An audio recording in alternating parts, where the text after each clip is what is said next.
السلام علیکم پیارے دوستو، امید کرتی ہوں کہ آپ سب خیریت سے ہوں گے۔ آج جو واقعہ میں آپ کے گوش گزار کروں گی وہ حضرت موسیٰ علیہ السلام کے حوالے سے ہے۔ حضرت موسیٰ علیہ السلام سے ایک غریب آدمی نے درخواست کی کہ آپ کلیم اللہ ہیں، اللہ تعالیٰ سے دعا کریں کہ وہ میرا رزق بڑھا دے، مجھے کئی وقت فاقے ہو جاتے ہیں۔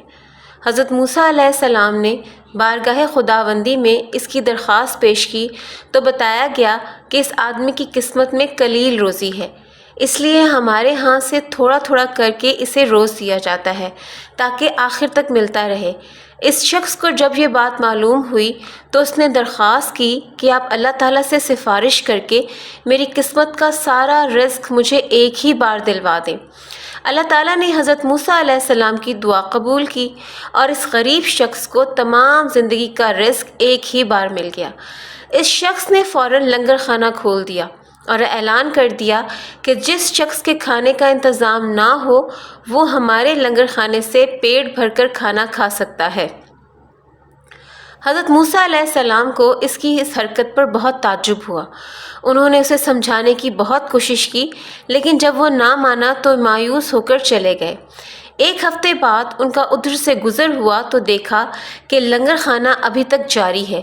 دوسری مرتبہ وہ 1 ماہ بعد اور پھر تیسری مرتبہ 6 ماہ بعد ادھر سے گزرے تو آپ نے حسب معمول اسی طرح لوگوں کو لنگر خانے سے کھانا کھاتے ہوئے دیکھا۔ ان کا خیال تھا کہ اس غریب آدمی کی دریا دلی کی بدولت سارا رزق چند روز میں ہی ختم ہو جائے گا، مگر لنگر خانہ ابھی تک مسلسل چل رہا تھا۔ آپ نے اللہ تعالیٰ سے عرض کیا، یا اللہ، یہ کیا قصہ ہے؟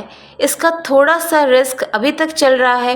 جواب آیا، بے شک اس کی قسمت میں تھوڑا سا ہی رزق تھا جو اب تک ختم ہو جانا چاہیے تھا، لیکن ہمارا قانون ہے کہ جو شخص ہماری راہ میں کچھ خرچ کرتا ہے تو ہم اس کا 10 گنا اس کو دنیا میں اور 90 گنا آخرت میں دیتے ہیں۔ یہ شخص بھی اس قانون کے دائرے سے باہر نہیں۔ جتنا یہ ہماری راہ میں خرچ کرتا ہے اس کا 10 گنا ہم اسے دنیا میں ہی دے دیتے ہیں۔ اس میں تعجب کی کیا بات ہے؟ سبحان اللہ۔ اللہ تعالی ہم سب کو بھی اپنی راہ میں خرچ کرنے کی توفیق عطا فرمائے، آمین ثم آمین۔ امید کرتی ہوں کہ آج کا یہ واقعہ آپ کو بہت پسند آیا ہوگا۔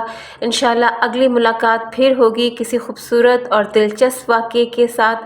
اپنا بہت سا خیال رکھیے گا اور دعا میں یاد رکھیے گا۔ اللہ تعالی ہم سب کا حامی و ناصر ہو۔